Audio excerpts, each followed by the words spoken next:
saúde sobre obesidade com a doutora Maitê. Tudo bem? Que linda. Você também, sempre. Tudo bem? Por que a obesidade a gente pode dizer que é um problema de saúde e de estética? Obesidade é uma doença e é uma doença crônica. E a gente sempre acha, a obesidade é só estética, não tá bonitinho. Isso. Não. A obesidade traz outras consequências, como infarto, como derrame e gordura de fígado, né?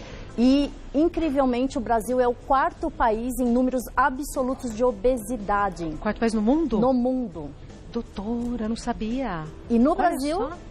68% das pessoas estão acima do peso. Tá. Então, é uma coisa, não é só estética, é questão de saúde. E a gente tem que se preocupar que a maioria da nossa população está acima do peso. Tá. Então a gente vai falar muito sobre isso daqui a pouquinho, daqui 1 minuto e meio, para ser mais exata, que é o tempo que dura o nosso break.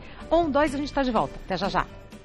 Oi, mulheres, voltamos com o nosso programa e, como havíamos combinado, a gente vai conversar com a doutora Maitê Pimentel sobre obesidade, que é um problema muito maior do que estética, é um problema de saúde. O Brasil é o 4º país no mundo em números absolutos de obesos. Sim. Mais homens ou mais mulheres, doutora? Mais mulheres do que homens. E uma coisa grave, 33% das nossas crianças estão acima do peso também. Então a gente sabe que isso é uma evolução que mais tarde os adultos também vão estar mais do que 68% obesos. Esse número é um número recente das crianças, não é? Recente, bem recente.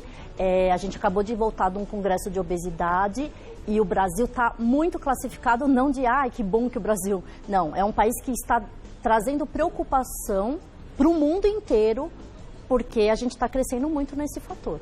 Tá. Nós temos umas imagens que ajudam no esclarecimento, desse assunto. O que é? Magreza grave, magreza moderada e o IMC? Porque você está em casa, será que eu estou obeso, sobrepeso? O que eu sou, né? Essa é a classificação que a gente sempre fez, que chama IMC, que é pegar o peso, dividir pela altura ao quadrado, tá? Então pega a tua altura, faz a altura vezes a altura, pega o peso e divide por esse número. E aí a gente vai ter essa classificação. Então quando a gente está nesse número de 25 a 30, já é classificado como um sobrepeso. Sinal amarelo. Sinal amarelo. De 30 a 35 já é uma obesidade grau 1 e 35 a 40 grau 2 e maior ou igual a 40, que é a obesidade que a gente chama mórbida, né? Que é a indicação de bariátrica, inclusive. Mas então, isso é uma coisa que a gente sempre classificou, mas não pega o perfeito. Então, por exemplo, você tem uma pessoa que faz muita academia e tem bastante massa muscular. Se você fizer essa conta, ele às vezes vai classificar como obeso. Porque o músculo pesa. Porque o músculo pesa muito mais do que a gordura. Então, o certo não é só a gente pensar nessa classificação, é a gente pensar em bioimpedância. O que é bioimpedância? É uma máquina que você segura e ela vê a porcentagem de gordura do corpo, de água do corpo e massa muscular. Ela separa. E vê também a taxa de metabolismo. Lá. Isso mesmo, olha que lindo. Olha, o erro do IMC. Então, a gente tem, estatura igual e a massa, quer dizer, você tem aí o peso dos pacientes iguais, mas esse tem muito mais massa muscular, só 6% de gordura. E esse paciente, sempre paciente com gordura visceral, gordura de barriga, são os piores para desenvolver infarto, derrame e gordura de fígado. E ali, estatura, massa e IMC, tudo igualzinho. Tudo igualzinho. Só quero que a gente olhe o tipo físico completamente diferente. Então, hoje em dia, a classificação não se faz mais só por IMC, a gente tem que ver gordura. A gente faz por bioimpedância, existe uma máquina que chama DEXA, que é tipo uma ressonância, que você também consegue ver o percentual. Existe aquela forma mais clássica, que geralmente o nutricionista faz, que é as preguinhas que a gente vê no corpo, né? Que belisca e vê a porcentagem de gordura. Tá. Esse é um método que tem mais erro, 45% de erro. Então, hoje a gente usa mais bioimpedância, a máquina que vê isso. Perfeito. Vamos então aos mitos e verdades sobre obesidade. É mito ou verdade que a maioria dos casos de obesidade está relacionada com problemas das glândulas endócrinas? Mito. Mito. Então, realmente, o hipotiroidismo causa obesidade, resistência insulínica, que é um hormônio também do diabetes, aumenta, cortisol, hormônio do estresse, aumenta a obesidade, prolactina, sim. Mas a grande maioria dos casos é genético. Olha só, a gente às vezes tem pacientes que comem a mesma coisa e uns são mais obesos e outros não. Sim. Aí você fala, mas por quê? Na mesma família, às vezes, né? Então, é isso que a gente está querendo entender em metabolismo na medicina. E a gente está evoluindo bastante, que sempre assim... Você sabe que na minha faculdade nem a gente estudava muito obesidade? Tinha aquele mito de que obeso não come direito, não faz exercício, é meio preguiçoso, não tem a disciplina. Mudou totalmente. A gente sabe que hoje em dia a obesidade é uma doença crônica que tem que ser tratada. Existem mais de 400 genes envolvidos em obesidade. Existem os hormônios envolvidos que podem a pessoa comer direito, mas não conseguir emagrecer. Existe fator emocional, né? Hoje em dia até o sono, privação de sono está relacionado, melatonina que a gente estuda muito. Então existem vários fatores. E dieta hoje em dia não se pensa mais em restrição calórica, porque a gente pensa em metabolismo. A gente tem que pensar como é que estão as glândulas desse paciente, o metabolismo, a genética, para você desenvolver uma coisa individualizada. Perfeito. É mito ou verdade que dietas radicais fazem mal à saúde? Isso é difícil de responder, mas eu acho que é um mito. Se uma dieta radical for bem orientada, você tem sim benefício. Você não pode sair fazendo qualquer tipo de dieta, a Deus dará. Então assim, você quer emagrecer. As dietas hipocalóricas, elas são as de manutenção da vida, que é o correto. Ter quantidades balanceadas, macronutrientes, nutrientes corretos, fazer o exercício para uma manutenção. Mas se às vezes você quer, nossa, eu quero dar um boom, chocar meu metabolismo. Se você fizer uma dieta cetogênica, você consegue, faz por 15, 30 dias. E é radical. E é radical. Você às vezes quer fazer um jejum intermitente. Sim, se você fizer bem orientado, com umas dietas proteicas, se você fizer seus exames, dosar as vitaminas, os seus hormônios, você vai ter um resultado legal. Não que você tenha que fazer isso para sempre. Então, dietas radicais são para chocar o metabolismo e elas dão certo sim se você for bem orientado. Perfeito. É mito ou verdade que distúrbio do sono é um fator que induz ao excesso de peso? Muito. Então a gente sempre sabe que o pico do cortisol é de manhã quando acorda e ele desce no final do dia. Se a gente fica acordando... Em todo mundo? Em todo mundo. Tá. Então quando a gente fica acordando no meio da noite porque tem insônia ou porque trabalha num horário noturno, você começa a dar picos de cortisol. E esse é um hormônio anabolizante, ele é engordante, ele informa para o teu corpo que você tem que reter, armazenar. Outra coisa que se tem estudado muito é melatonina. Então a gente produz melatonina quando está dormindo, quando tem sem luz, né? E a melatonina também está envolvida na obesidade. Hormônio de crescimento, a gente sabe que muita gente até usa de forma incorreta, GH em academia, porque ganha massa, seca gordura, mas a gente produz GH.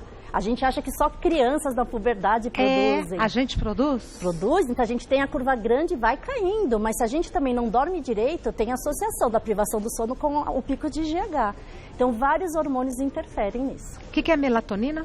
É um hormônio que a gente produz quando está no escuro, que é da pigmentação da pele. E ele tem a ver com sono REM, com o cérebro, na hora de dormir, e tem a ver também com a produção ou não de células de gordura do corpo. Nossa, isso é muito importante. Tá. Vamos continuar com mitos e verdades. Vou conversar com a Edeli. Vamos continuar com mitos e verdades sobre obesidade. É mito ou verdade que a obesidade pode causar infertilidade? É verdade. É verdade? Então, obesidade faz marcadores inflamatórios, interleucina, fator de necrose tumoral, e todo esse estresse oxidativo, ele interfere na ovulação, no teu ovário funcionar. E uma das causas, a maior causa de infertilidade que é tratada é a síndrome do ovário policístico. Que você tem insulina alta e testosterona alta e teu folículo do ovário não faz direito à sua função. E tem a ver com a obesidade. Você abaixando a obesidade, você diminui a resistência insulínica e você faz com que seu ovário funcione melhor. Então, ovário policístico e obesidade têm fundamento as duas coisas juntas? Sim, e eles causam a infertilidade. É mito ou verdade que quem faz cirurgia bariátrica não volta a engordar? Seria bom, mas isso é mito. É mito. E cada vez mais a preocupação mundial é o reganho de peso. Tanto quanto para a cirurgia bariátrica, quanto para pacientes que fazem dieta, fazem exercício, usam medicações e voltam a engordar, tá? Mais ou menos a incidência agora de reganho de peso é em 4 anos, 60% dos pacientes que fizeram bariátrica voltam a engordar pelo menos 25% a 50% do peso inicial. É muito alto? É muito, tá? E uma vez feita a cirurgia, nem sempre a gente consegue fazer 2 vezes. É muito, muito difícil, porque tem fibrose e tudo. E a gente está pensando muito como que a gente vai fazer com que esses pacientes sustentem o peso, tá? Então, Rê, uma coisa que é muito importante, quando a gente faz uma cirurgia bariátrica, a gente tem uma restrição mecânica desse estômago.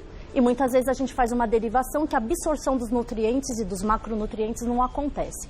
Mas se a pessoa, o estômago é uma borrachinha, se você começa de novo a dilatar essa borrachinha, esse estômago vai crescer e você vai engordar. E outra coisa que as pessoas têm que entender é que obesidade não é só restrição de quantidade ou qualidade, como a gente sempre pensou. Então, quem tem metabolismo lento, mesmo fazendo bariátrica, vai voltar a engordar. Então, as pessoas têm que entender que tem que acelerar o metabolismo, que existem técnicas hoje de remédios para acelerar o metabolismo que não fazem mal à saúde, que existem dietas que conseguem estimular a diminuição da resistência insulínica, que existem vários métodos, fazer atividade física correta, né? Então, por exemplo, eu faço pilates. Isso não é eficiente para uma perda calórica de quem tem metabolismo lento. Então, existe outros benefícios, né? Mas para isso não. Para a coluna, para você enrijecer, é maravilhoso o Pilates. Mas para perda calórica, a gente tem que ter exercícios de alta intensidade, numa frequência cardíaca rápida e intercalar também com musculação. Porque o ganho de massa muscular, ele acelera o metabolismo. Então, todo mundo que fez bariátrica ou tem metabolismo lento e tem dificuldade para manter o peso, é obrigatório ganhar massa muscular. Então, são várias coisas interessante. Que a gente fala, vou fazer a bariátrica, resolvi minha vida e nunca mais vou engordar. Não, não é isso que acontece. Tá. Vamos para mais um mito, então. É mito ou verdade que compulsão e ansiedade podem alterar o peso? Super, hiper verdade. Olha, eu acho muito interessante como o corpo da gente funciona, né? A gente é uma orquestra de hormônios. Isso. Então, se a gente está nervosa, triste, meio deprê, a gente tem falta de serotonina no cérebro. Onde tem serotonina? No chocolate, no Ai, que doce. alegria. Então, o cérebro pede isso.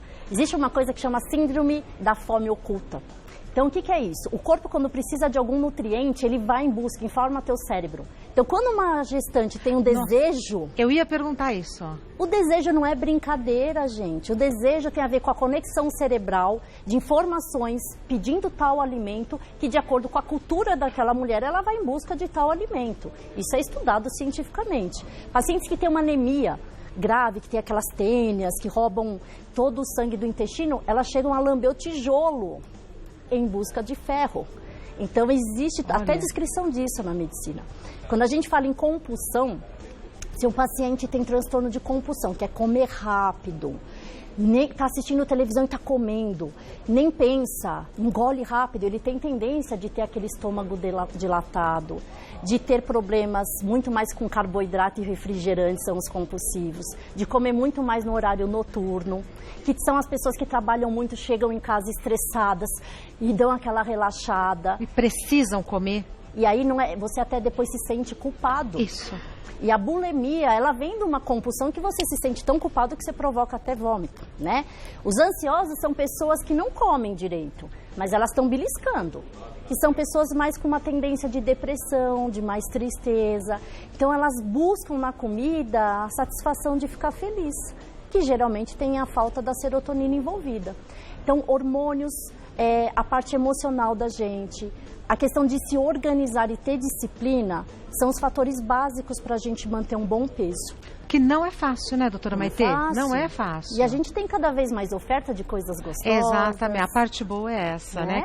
Não, tem oferta de coisas gostosas, tem oferta de tratamento. Sim, e a gente não tem muito tempo. É tudo corrido, né? Então, você sempre está atrasado, você não tem tempo. E aí você vai no mais fácil. O que é o mais fácil e mais rápido? É carboidrato, que é o que mais engorda, né? Nós temos perguntas do pessoal que está em casa, daqui a pouco a gente começa a responder. Da Delínia. Vamos para a primeira pergunta, doutora Maitê. Cíntia pergunta: minha mãe está usando um remédio para depressão e começou a engordar muito. Isso pode ser consequência da medicação? Boa pergunta. Então, existem remédios que podem induzir a obesidade? Sim, alguns antidepressivos abrem mais o apetite. Corticoide. Então, quem tem problema de asma, rinite, problemas de dores lombares, coluna, a gente usa muito corticoide. aumenta o peso, incha, retém líquido. Mas aumenta a fome ou retém líquido? Ou os dois? O corticoide retém líquido. Tá. Antidepressivo, ele acaba aumentando o apetite. Né? E está com depressão. Depressão, geralmente, você está querendo não fazer muita coisa, não faz exercício, você se satisfaz com o alimento porque está em busca de serotonina, que depressão é falta de serotonina cerebral. Então, realmente, sim, é verdade. Pode ser, sim, uma das causas, mas depende de que medicação a gente está usando. Claro. Mais uma pergunta é enviada pela Roberta. A partir de quando devo me preocupar com obesidade numa criança? O tratamento para menores também é feito com remédio? Ótima pergunta, Roberta. Excelente. Ótimo. Tá?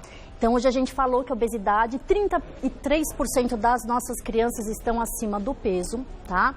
A reeducação alimentar familiar é imprescindível. Familiar. Então não Todo adianta. mundo. Eu falo, eles não são assaltantes de padaria, as crianças, não é? Eu brinco. Porque, na verdade, tem mãe que se ofende no consultório. Ah, você está falando comigo e não com meu filho. Não, eu tenho que reorientar a família, né? Porque as crianças, elas são cópias do que a gente está ensinando, orientando.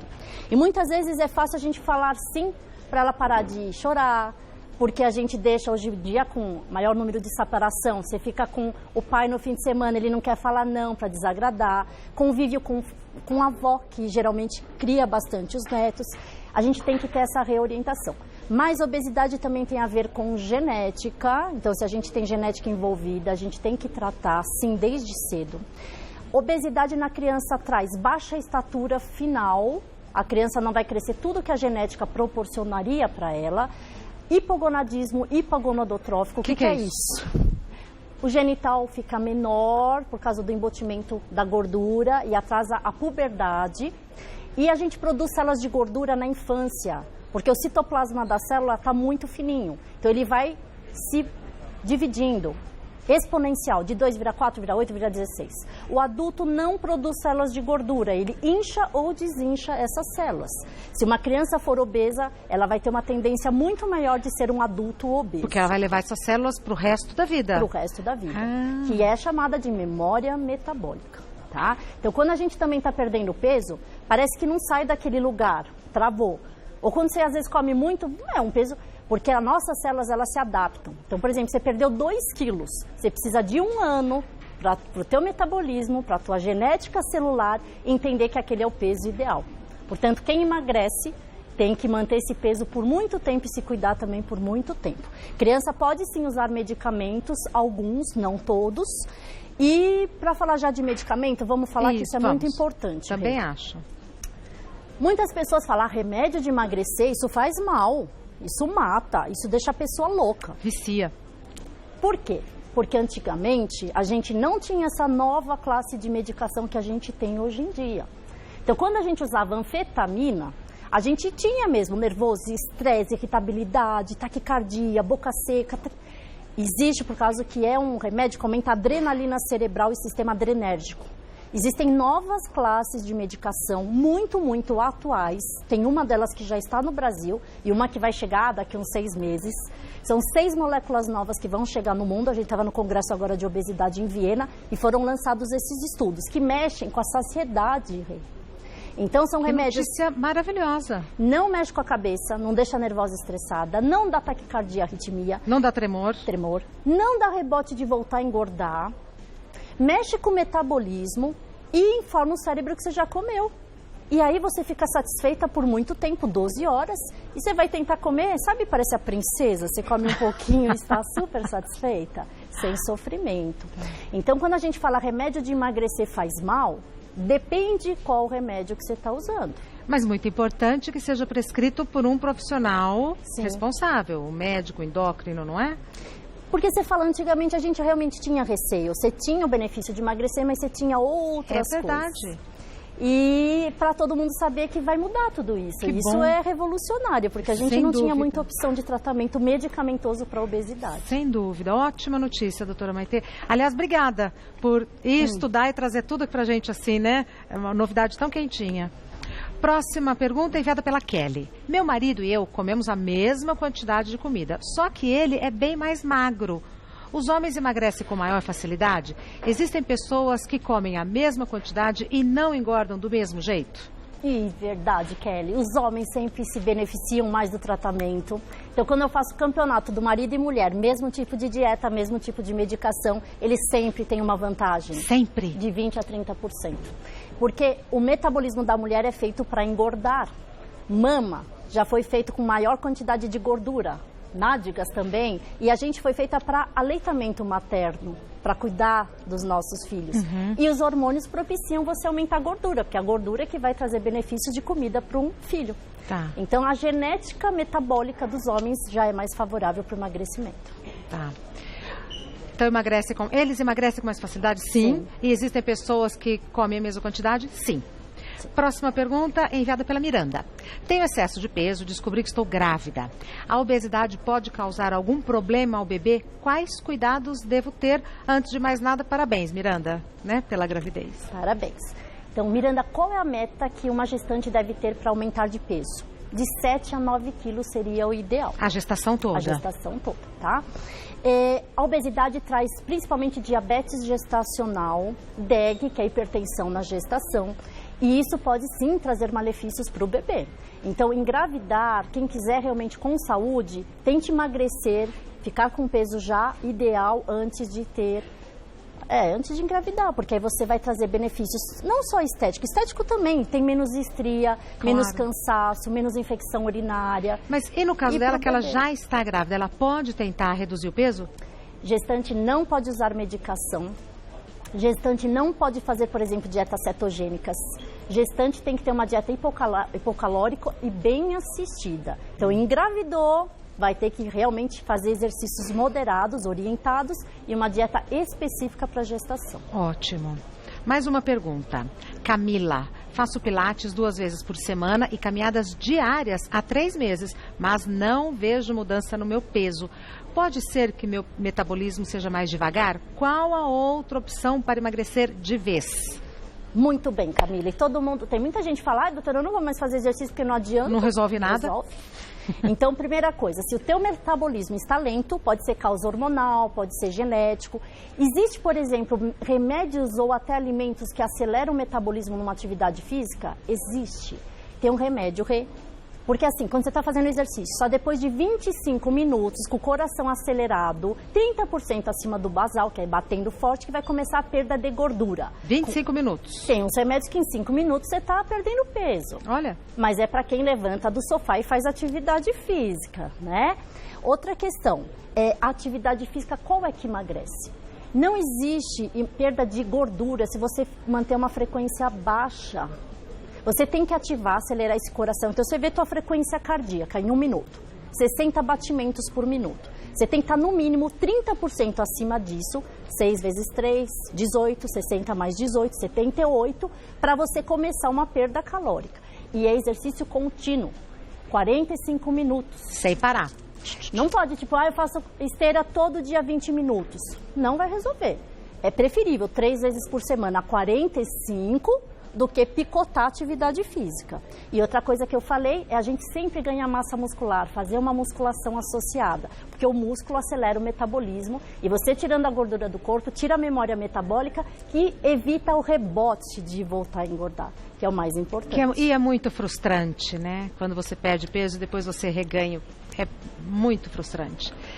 Mais uma pergunta enviada pela Fabiana. Fabiana Ribeiro, eu conheço uma. Será que foi a Fabi que eu conheço que mandou?